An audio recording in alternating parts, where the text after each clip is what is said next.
구약성경 26페이지에 있습니다. 제가 읽겠습니다.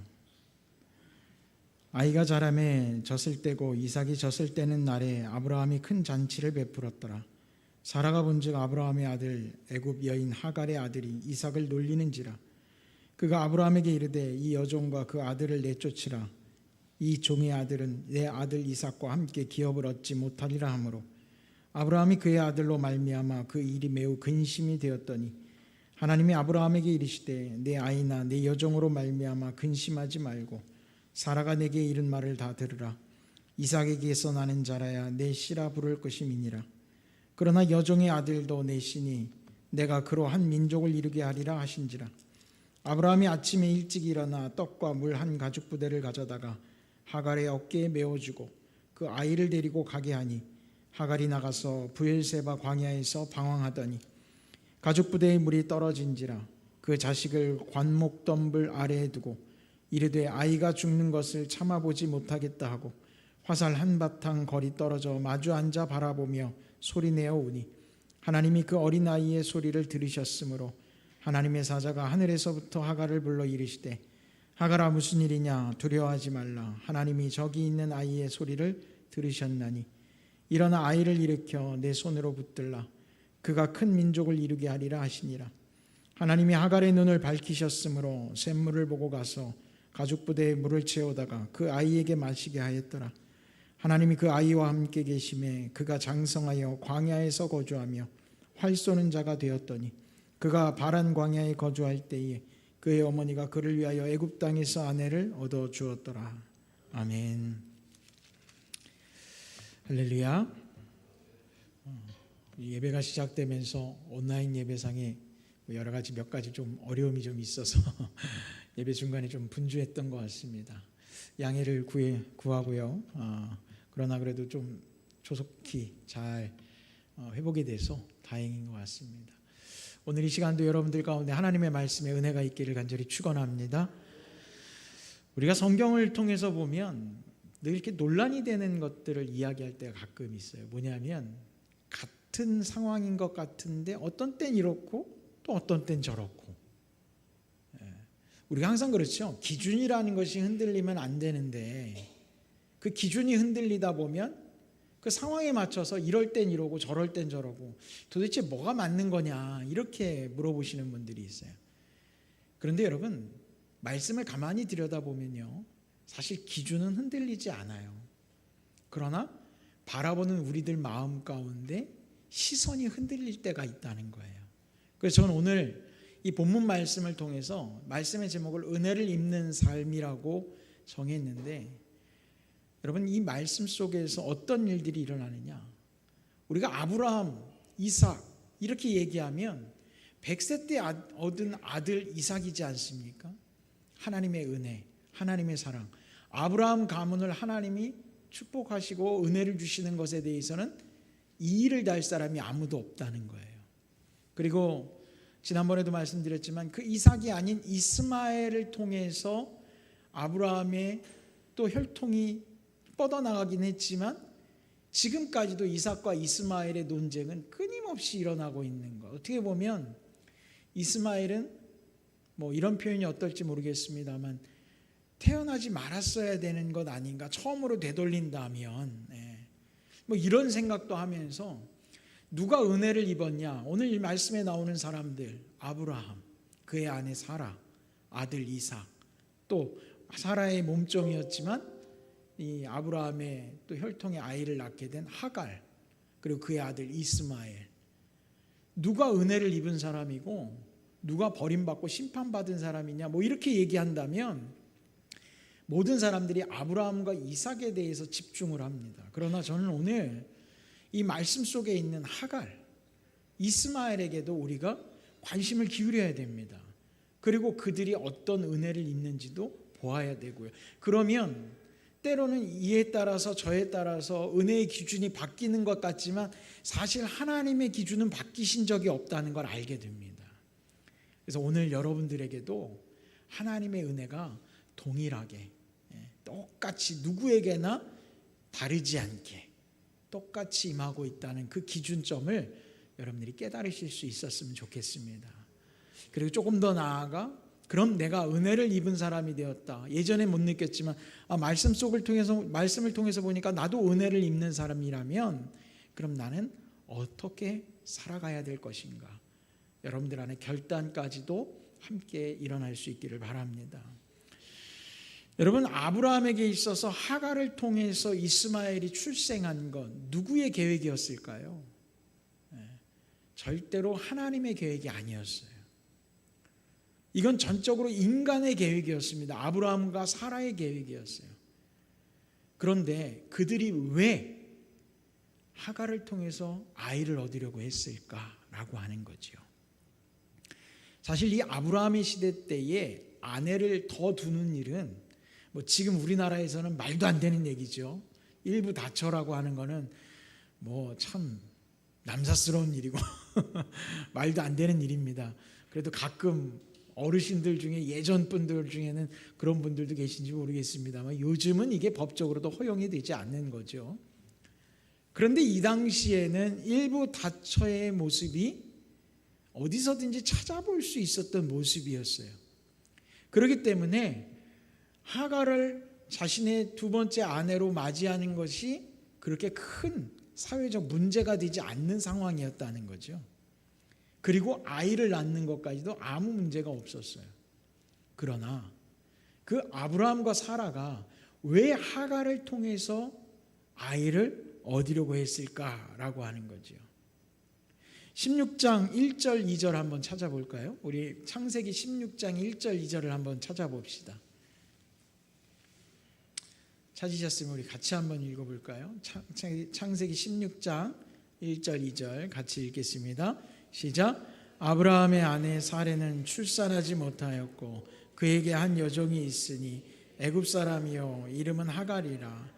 사레가 아브라함에게 이르되 여호와께서 내 출산을 허락하지 아니하셨으니 원하건대 내 여종에게 들어가 내가 혹 그로 말미암아 자녀를 얻을까 하노라 하며 아브라함이 사레의 말을 들으니라. 아멘. 여러분, 아브라함을 하나님이 택하실 때는 아브라함을 통해서 큰 민족을 이루겠다고 약속하셨거든요. 그런데 시간이 지나면서 보니까 아브라함은 어떤 마음이겠어요? 야, 나를 통해서 큰 민족을 이루게 하시겠다라는 것. 그러니까 자신의 인생에 있어서 기대라는 게 있잖아요. 만약에 여러분에게 하나님이 약속을 하셨다고 생각해 보세요. 내가 기도 가운데 하나님의 음성을 들었다고 이야기하는 사람, 하나님이 내게 그런 것을 약속해 주셨다, 거대한 하나님의 뜻을 알게 하셨어요.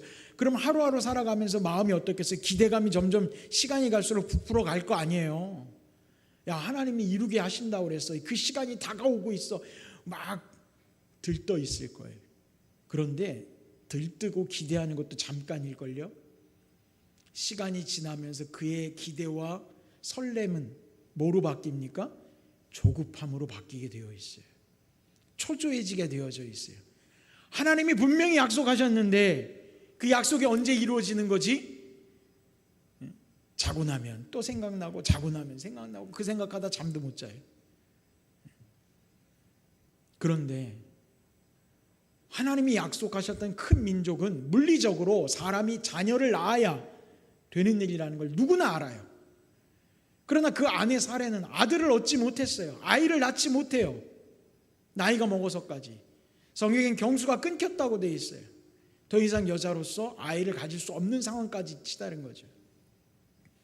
이 상황이 됐을 때 아브라함과 사레의 마음 가운데는 어떤 마음이 들어가겠어요? 두 가지 중에 하나일 것 같아요. 첫째는 의심의 마음이에요. 하나님이 내게 이렇게 약속하셨는데 이 약속이 파기가 된 걸까? 라고 하는 거죠. 그 다음에 또 한 가지의 마음은 내가 어떤 노력을 기울여야 되는 것 아닐까라고 하는 생각이에요. 자, 여러분들이 생각할 땐 1번과 2번 중에 어떤 것이 여러분들에게 더 좋은 방법이라고 생각하세요? 어떤 마음이? 하나님이 약속을 깨트리신 것 아닐까라고 생각하는 건 의심의 마음이잖아요. 그죠? 그러니까 이건 불신앙이란 말이에요. 그러니까 이건 왠지 경계해야 될 것 같고, 또 하나는 내가 뭔가 노력하면 될 것 같다라고 생각하는 그 순간 나의 노력이 더해지는 건 왠지 헌신의 이름으로 긍정적일 것 같거든요. 자, 두 번째 선택을 오늘 아브라함과 사레가 한 거죠. 우리가 뭔가 노력을 해야 된다. 그런데 내 몸종 하갈, 애굽 여자, 그 여자가 참 보기에 좋았겠죠? 잘해주고 뭐 관계가 좋았으니까 이런 말하는 건 아니겠어요? 그래서 아브라함도 사레의 말을 듣고 하갈에게서 아이를 얻습니다. 이스마엘이라고. 그런데 문제는 그건 하나님의 계획이 아니었다라는 거예요. 여러분, 우리가 알아야 되는 건 뭐냐면 우리는 하나님의 약속을 믿는 자들인데 자꾸 인간이 두 번째 선택지를 찾는 것처럼 내가 뭔가를 해야 된다라고 하는 생각에 사로잡혀요. 그러니까 예수를 믿으면 구원에 이를 것이다라고 분명히 약속하셨어요. 할렐루야. 그럼에도 불구하고 인간은 뭐예요? 그 구원의 때라는 거, 구원의 확신을 얻기 위해서 내가 뭔가를 노력해야 된다는 생각에 사로잡히기 시작해요. 나의 의로움을 향해서 가야 된다는 생각을 한단 말이에요. 그게 바로 바리새인들의 모습이었던 거예요. 그래, 내가 예수님의 이름으로 예수님만 믿으면 구원받는 거 알아. 믿음으로 구원받는 거 알아. 그렇지만 내가 뭔가를 해야 될 것 같아라고 하는 모든 생각들, 그것이 바로 오늘 아브라함과 사라가 선택했던 선택지가 될 수 있는 거예요. 여러분, 그래서 우리가 믿음 가운데 철저하게 경계해야 되는 부분 중에 하나가 바로 이 부분인 거예요. 가끔은요, 마치 아담과 하와에게 뱀이 꼬이는 것처럼 우리의 생각 가운데 마치 선한 것인 것처럼, 결과가 선한 것을 위해서 목표를 향해서 달려갈 수 있는 것처럼 착각하게 만드는 일들이 있어요. 우리 교회 안에 모든 성도님들 헌신하고 수고하고 애쓰고 수고하는 일들, 모든 것이 상급받고 마땅히 해야 되는 일이지만 그 가치가 믿음의 가치를 뛰어넘을 수 없다는 것을 우리는 알아야지 돼요.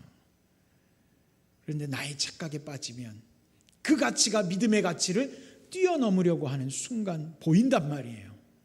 저도 목회를 하다 보니까 성도님들 가운데 헌신하는 가치가 믿음의 가치보다 더 높이 올라가는 사람들이 눈에 보일 때가 있어요. 믿음에 대해서 이야기하지 않아요. 관심 갖지 않아요. 내가 하나님 앞에 어떤 모습으로 설 것인가에 대해서 믿음의 문제를 놓고 고민하지 않고 내가 교회 안에서 어떤 일들을 감당해야 될 것인가에 대해서만 이야기하고 있어요. 이건 성도들뿐만이 아니에요. 많은 목회자들도 가끔은 그런 실수를 범하고 있어요. 마치 헌신하면 구원받고 천국 가는 것처럼, 죄송합니다만 심하게 얘기하면 헌신을 조장하고 있는 일들이 교회 안에서 일어나게 돼요. 그러나 우리는 경계해야 됩니다. 절대로 헌신의 가치는, 저는 폄하하고 싶은 말이 아니에요, 믿음의 가치를 뛰어넘을 수 없다는 것을 여러분 깨달아야지 돼요. 주님을 믿어야지 돼요. 그게 우선인 거예요. 아브라함을 통해서 큰 민족을 이루겠다고 주님이 약속하셨으면 아브라함과 사레는 그 말씀을 믿고 때를, 주님 부르실 그 때를 기다리고 있어야지요.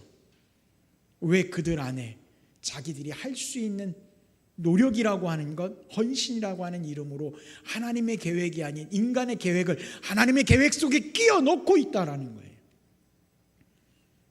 그래서 아들이 태어났어요. 이스마엘이. 그런데 이스마엘을 가졌던 하갈은 어떤 여자였느냐? 하갈이 임신하고 나니까 그는 사레를 업신여기기 시작했어요. 무시하기 시작했어요. 그 안에서 갈등이 시작이 되는 거죠. 그러니까 하갈과 사레의 갈등 구조가 오늘 우리가 읽은 본문 말씀 가운데 있는 이스마엘과 이삭의 갈등 구조로 번져가는 거예요. 성경 말씀 한 군데 찾아볼까요? 16장 7절 한번 보세요.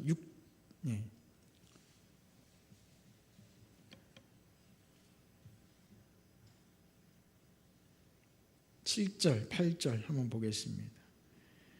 같이 읽어볼까요? 시작.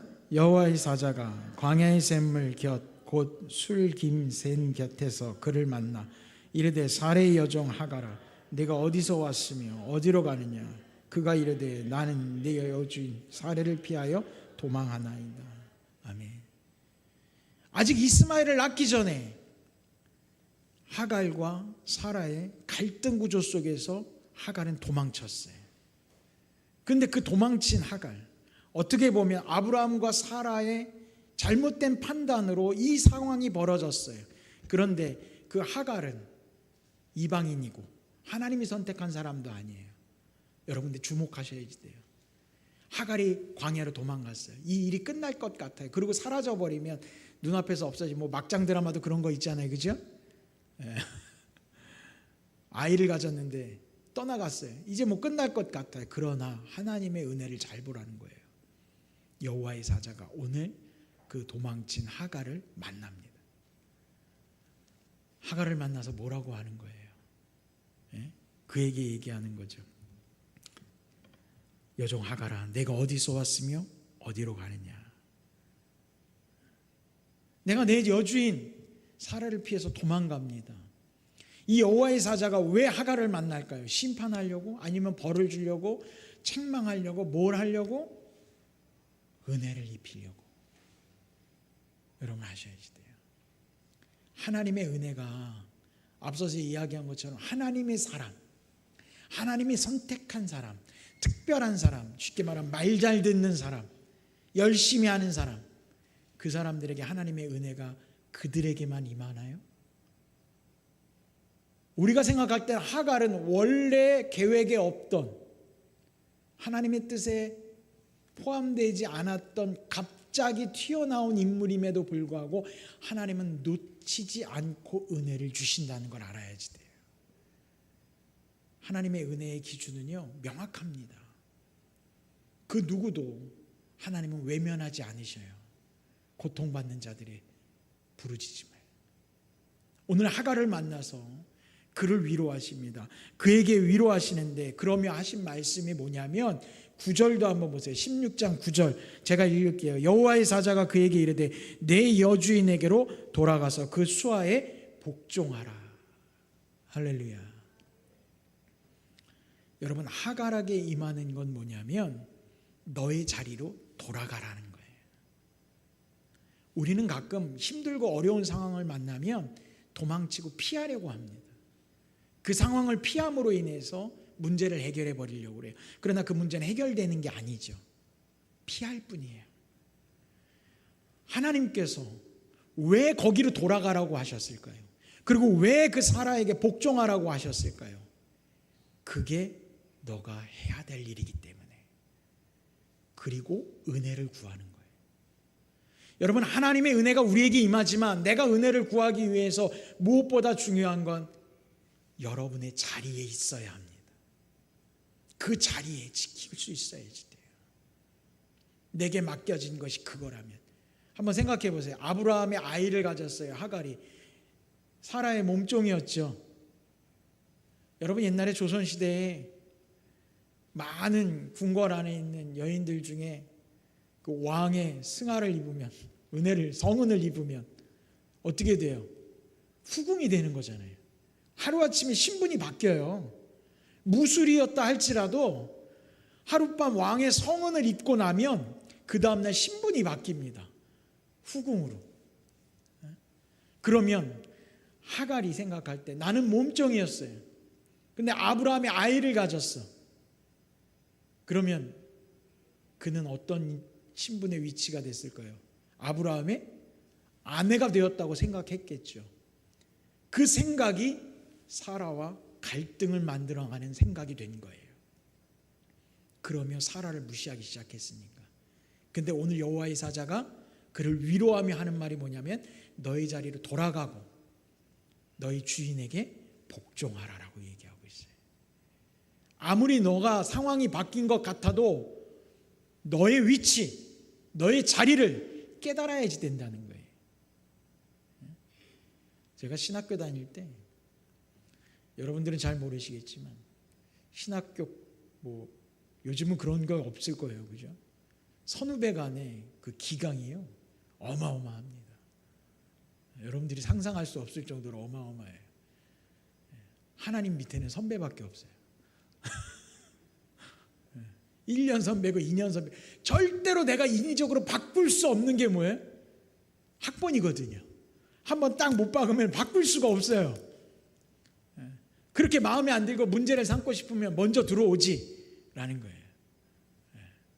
저도 한번 재수를 했거든요. 저하고 제일 절친한 친구 목사가 있어요. 근데 그 친구는, 저는 재수를 하고 그 친구는 일찍 학교에 들어가서 2살이나 저보다 어려요. 근데 저하고 친구죠. 반대로 선배도 저보다 어린 선배가 있어요. 근데도 선배는 선배예요. 하늘 같은 선배죠. 이건 어쩔 수가 없는 거예요. 여러분, 우스갯소리지만 여기 사라와 하갈의 관계는 어떤 거예요? 주인과 몸종의 관계예요. 그리고 아브라함이 사랑해서 하갈을 아내로 맞이한 게 아니라 자신들의 생각에 큰 민족을 이루기 위해서, 아이를 얻기 위해서 어쩔 수 없는 방법으로 선택한 거잖아요. 그러면 하갈은 여전히 몸종인 거예요. 오늘 여호와의 사자가 그를 만나 위로하고 은혜를 주지만 그의 위치를 알게 해주는 거예요. 우리 교회는 그런 분들이 안 계시지만 가끔 어느 교회를 가가지고 저도 이제 설교를 하고 목사님하고 이야기를 하다 보니까 오래된 교인 중에는 목사님에게 목회를 가르치는 교인들이 있대요. 그래서 제가 그랬어요. 다행이라고. 저는 도저히 못 참을 것 같다고. 물론 조언도 들어야 되고 또 충언도 들어야 되는 건 맞아요. 그러나 주인 행세를 해서는 안 되는 거예요. 내 교회인 것 같죠? 그러나 우리 교회는 누구 거예요? 목사님 거예요? 하나님 거예요. 할렐루야. 우리는 지체일 뿐이에요. 여러분이나 저나 마찬가지예요. 하나님의 뜻대로, 하나님께서 원하시는 대로 우리가 이 안에서 믿음 생활하는 거예요.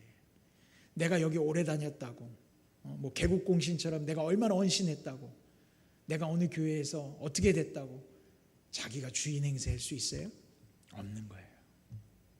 우린 철저하게 자기 위치에서, 자기 자리에서 은혜를 구해야지 돼요. 오늘 하갈이 그걸 몰랐어요. 그래서 여호와의 사자가 알려주는 거죠. 너의 위치로 돌아가라. 자, 그리고 이스마엘이 태어나고 그 가정 안에서 머물게 됩니다. 결국 하갈도 자기 위치로 돌아갔죠. 그러나 이스마엘과 이삭의 관계는 또다시 제 두 번째 갈등의 구조를 만들어냅니다. 오늘 말씀에도 보면 21장에 보면 아이가 자라서 이제 컸어요. 잔치를 베풀었어요. 젖을 떼는 날에 다가갔어요. 돌잔치가 아니라 젖을 뗀다라는 거는 그래도 몇 년이 지난 거 아니겠어요? 그러고 나니까 이스마엘이 이삭을 업신여기기 시작합니다. 놀리는 거죠. 그래서 어머니 사라도 마음 아프죠. 그래서 아브라함에게 이야기하고, 또 아브라함은 어찌할 줄 모르는데 하나님께서 아브라함에게 말씀하셨어요. 뭐라고 말씀하셨냐면 내 아내의 이야기를 들으라는 거죠. 결국 하갈과 이스마엘은 그 집에서 쫓겨납니다. 버림받는 거죠. 나가게 되는 거죠. 자, 우리가 이렇게 방황했던 하갈을 기억하잖아요. 그때 여호와의 사자가 그 하갈을 위로할 때 했던 말이 있습니다. 뭐냐? 그 아이로 하여금 큰 민족을 이루게 하겠다는 거예요. 여러분, 근데 큰 민족을 이루겠다라고 하는 건 누구에게 주셨던 약속이었어요? 아브라함에게. 그 약속의 말씀이 똑같이 하갈의 태어나지 않은 자녀에게도 하나님이 허락된 거예요. 그러면 하나님은 아브라함에게 하셨던 약속을 하갈에게도 하셨어요. 하갈은 이스라엘 사람도 아닌데, 애굽 여자인데. 그러면 하나님이 왜 선민도 아닌, 이스라엘 백성도 아닌, 택하신 백성도 아닌 하갈에게도 그렇게 말씀을 하셨을까? 제가 처음 말씀을 시작하며 이럴 땐 이러고 저럴 땐 저럴 수 있으나 하나님의 기준은 바뀐 적이 없다고 말씀하셨잖아요. 하나님은 하갈도 선택하신 거예요. 그리고 이스마엘을 통해서 큰 민족을 이루게 하겠다고 약속하신 거죠. 그 약속이 오늘날도 이루어졌어요. 이스마엘의 후손이 지금 중동 국가를 장악하고 있는 그 나라들이 바로 이스마엘의 후손들인 것이죠. 여러분, 하갈은 아브라함에게서 쫓겨나서 아들 이스마엘과 광야로 가서 살아갈 방법을 또 잊어버렸어요. 참 어떻게 보면 인간사가 계속 반복이라고 하는 건데, 하갈은 몸종이었잖아요. 그죠? 애굽 사람이 어떻게 해서 아브라함 가정에서 종살이를 했던 여자가 그 집에서 쫓겨났다고 이제 인생 끝났다고 생각할까요? 저는 갑자기 살아갈 동력을 잃어버린 하갈도 의아스러워요. 왜 그랬을까? 아브라함 가정 안에서 종의 자기 자리도 있었지만 또 한 번 자기의 상황을 잊어버린 것이 아닐까라는 생각이 들어요. 그래서 죽으려고 해요. 아들도 죽고 자기도 죽고 인생 끝났다고 생각하는 거예요. 오늘 말씀에 보면. 그런데 또다시 주님이 하갈을 만나십니다. 그리고 왜 그렇게 안타까워하고 있느냐? 그러고 있는 하갈을 위로하고 있어요. 여러분, 하갈의 방황은 하루아침에 무너진 자신의 처지를 비관하면서 시작됐어요. 아브라함의 가문에서 대를 이을 수도 있고 아들을 데리고 살았을 때 그 10여 년간의 삶이 남부러울 것이 없는 삶이었을지도 모르겠어요. 아브라함이 엄청난 부자였으니까 편안한 삶을 살았겠죠. 그러나 아브라함의 가정에 이삭이 태어나면서 그들의 삶에 위기가 찾아왔고 쫓겨가기 시작했어요. 자기의 위치를 또다시 잊어버린 것이죠. 자, 하갈의 삶에 이제는 끝났다고 생각하는 그 순간 하나님이 다시 한번 하갈을 위로하십니다. 그래서 17절 말씀이 이렇게 돼 있어요. 하나님이 그 어린아이의 소리를 들으셨으므로 하나님의 사자가 하늘에서부터 하갈을 불러 이르시되 하갈아 무슨 일이냐 두려워하지 말라. 하나님이 저기 있는 아이의 소리를 들으셨느니라. 여러분, 우리가 계속해서 하갈을 위로하시는 하나님을 우리가 같이 보고 있어요. 그리고 하갈에게 이렇게 얘기하셨어요. 18절 말씀에 일어나 아이를 일으켜 내 손으로 붙들라. 그가 큰 민족을 이루게 하리라 하시니라. 자, 이렇게 위로하고 나자 하갈이 바뀝니다. 19절 말씀에 보면 하나님이 하갈의 눈을 밝히셨으므로 샘물을 보고 가서 가죽 부대에 물을 채우다가 그 아이에게 마시게 하였더라. 여러분, 하갈이 정신 차리고 그래 하나님이 큰 민족을 이루게 하신다고 했으니까 내가 이 아이를 잘 키워야겠다, 살아와야겠다라고 결단한 게 아니라 하나님이 눈을 밝히셨다고 돼 있어요. 하갈이 철저하게 하나님께 붙잡힌 인생을 살기 시작하는 것이죠. 그게 바로 은혜입니다. 여러분, 은혜는 큰 민족을 이루게 하는 게 은혜인 줄 알죠. 하갈을 위로하셨던 말씀 중에 하갈이 감동받은 게 어느 부분일까요? 아이를 큰 민족을 이루게 하시겠다는 것일까요? 우리 사람은 그 부분에만 집중합니다. 그러나 하나님이 눈을 밝히셨어요. 그게 은혜예요. 은혜는 하나님이 약속을 주셨으니까 내가 사업이 잘 되는 것, 내 가정의 문제가 해결되는 것, 하나님 그렇게 약속하셨다. 그거의 약속이 이루어지는 게 은혜가 아니라 그 어려움 가운데서도 여전히 하갈과 이스마엘은 광야에 있어요. 갑자기 무슨 마법의 양탄자라도 타고 궁궐로 간 게 아니란 말이에요. 여전히 방황하며 광야에 있으나 하나님이 눈을 밝히시고 내가 무엇을 해야 할지 깨닫게 하셨다는 게 바로 은혜라는 사실이에요. 사랑하는 믿음의 성도 여러분, 하나님이 내게 은혜를 주시는 건 내 상황이 바뀌는 게 아니라 내가 지금 무엇을 해야 할지 하나님이 깨닫게 하시는 거예요. 안타까운 건 내가 믿음이 있다고 이야기하면서도 자기가 무엇을 해야 할지, 내가 어디에 있어야 할지, 하나님 앞에 어떻게 쓰임받아야 될지를 깨닫지 못하는 사람들이 있어요. 그리고 자신의 처지만 놓고 자신의 어려움만 이야기하고 자신의 아픔만 이야기하고 거기에 사로잡히면 방황하는 하갈, 마지막을 보고 있는 이스마엘, 거기에서 헤어나올 수가 없어요. 오늘 하나님은 하갈과 이스마엘에게 은혜를 주셔서 그 눈을 밝히시고 샘물을 보게 하시고 가죽 부대에 물을 가져다가 아이에게 물을 먹이고 생명을 이어갈 수 있는 희망을 허락하셨다는 걸 우리는 봐야지 돼요. 여러분, 하나님의 은혜의 특징은 바로 이런 거예요. 하나님은 늘 심판과 재판을 일삼는 분이 아니에요. 누구의 잘잘못을 따지는 분이 아니에요. 오늘 말씀 보세요. 아브라함과 사라가 그렇게 결정해서 이스마엘을 얻었어요. 거기서 다툼이 있었어요. 또 이삭이 자라나서 이스마엘과 다툼이 있었어요. 또 하갈과 사라의 마음 가운데 어려움이 있어요. 내쫓기도 했어요. 하나님이 그 가운데서 심판장의 역할을 감당하셨어요.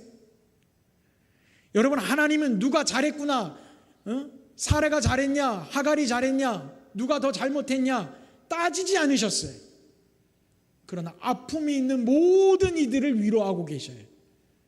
그리고 그들이 살아갈 희망의 길을 알려주셨어요. 그리고 그 안에서 순종하게 하시는 거예요. 그게 믿음이에요. 하나님이 길을 보여주셨는데도 그 길 가운데도 나아가지 못한다면 그들은 새로운 희망을 얻지 못했을 겁니다. 아브라함도 사라도 하갈도 그리고 이스마엘과 이삭도. 그런데 하나님이 말씀하실 때마다 그들은 그렇게 행동했어요. 그리고 각자에게 주어진 은혜를 입었어요. 얼마나 아름다운 이야기입니까? 아픔의 이야기가 아니라. 하나님의 은혜는 바로 이런 특징을 가지고 있어요. 심판이 아닌 모두에게 위로하시는 은혜. 그리고 자기가 가야 할 길을, 희망의 길을 발견하게 하시는 것. 여러분, 결국 하나님의 은혜를 통해서 내가 가야 할 길을 깨닫는 자를 전 이렇게 표현하고 싶어요. 믿음의 성숙을 이루어가는 자. 한 단계 더 성숙해져 가는 거죠. 여러분들의 삶에서도 때로는 아브라함이고 때로는 사라고 때로는 하갈의 역할을 여러분들이 감당하고 있을지 몰라요. 난 잘못한 게 없는데, 하갈 보세요. 아브라함과 사라의 계획 가운데 어쩔 수 없이 주종 관계에 있기 때문에 그들의 계획에 따를 수밖에 없었어요. 그러면서 그의 인생은 꼬이기 시작했다라고 얘기할 거예요. 인간적으로 보면 뭘 잘못했어요? 그런데 버림받기까지 하잖아요. 그러나 하나님은 한 사람 한 사람을 문제를 삼으시는 분이 아니라 위로하고 그들에게 가야 할 길을 알려주고 계시다는 거예요. 오늘 여러분들에게도 가야 할 길을 분명히 주님이 알려주실 거예요. 내가 해야 할 일이 뭐가 있을까? 한탄하고 있는다고 해결되는 일이 없어요. 내가 원망하고 있다고 해서 해결될 일이 없어요. 내 머릿속으로 방법을 찾을 필요도 없어요. 그저 주님이 원하시는 것을 따라가면 돼요. 그게 우리의 믿음의 모습이 나타나야지 된다는 거죠. 은혜가 말라버린 곳, 은혜가 보이지 않는 곳, 거기엔 결국 주님 앞에 불순종하는 모습이 있기 때문이라는 사실도 함께 아셔야지 돼요. 오늘은 이 말씀에 여러분들 안타까운 상황인 것 같지만 저는 그렇게 얘기하고 싶어요. 은혜가 넘치는 장면이에요. 그 안엔 그들의 순종이 담겨 있기 때문에 저는 우리 모든 말씀 가운데 함께하는, 예배 가운데 함께하는 모든 성도님들이 바로 그 은혜가 넘치는 현장에서 늘 머물기를 소망합니다. 때로는 여러분들의 자리를 이탈할지도 몰라요. 원망하고 불평하며 내가 해야 할 일은 하지 않고 그저 원망만 하고 있을지도 몰라요. 그러나 여호와의 사자가 하갈에게 이야기한 것처럼 그 자리로 돌아가라. 그리고 복종하라. 그리고 하나님의 약속을 믿어라. 그게 바로 내가 해야 할 일이에요. 오늘 여러분들의 삶이 주님의 은혜가 날마다 충만한 삶이 되시기를 주의 이름으로 간절히 축원합니다. 기도하겠습니다. 하나님 아버지, 하갈의 인생에 임하는 주님의 은혜를 봅니다. 그의 삶에 때로는 원망이요 불평이 있을지도 모릅니다. 자신의 삶의 아픔을 어디에도 이야기할 수 없는 그 어려운 상황 속에서도 주께서 은혜를 허락하시사 그의 눈을 밝히시고 새롭게 살아갈 희망을 주셨으니 아버지, 오늘 우리에게도 동일한 은혜가 임하게 하시고 우리 믿음의 성도들 각자의 자기의 맡은 바 자리에서 주님 앞에 영광 돌리며 또 그 자리에서 주님 앞에 순종할 때 주님의 약속의 말씀이 실현되는 바로 그 은혜를 누리게 하여 주시옵소서. 모든 것 주님께 달려있음을 믿고 주님 앞에 맡기는 삶이 되게 하여 주옵소서. 나의 방법과 나의 뜻, 나의 계획이 아닌 오직 주님 앞에 순종함으로 나아가게 하여 주옵소서. 예수님의 이름으로 기도했습니다. 아멘.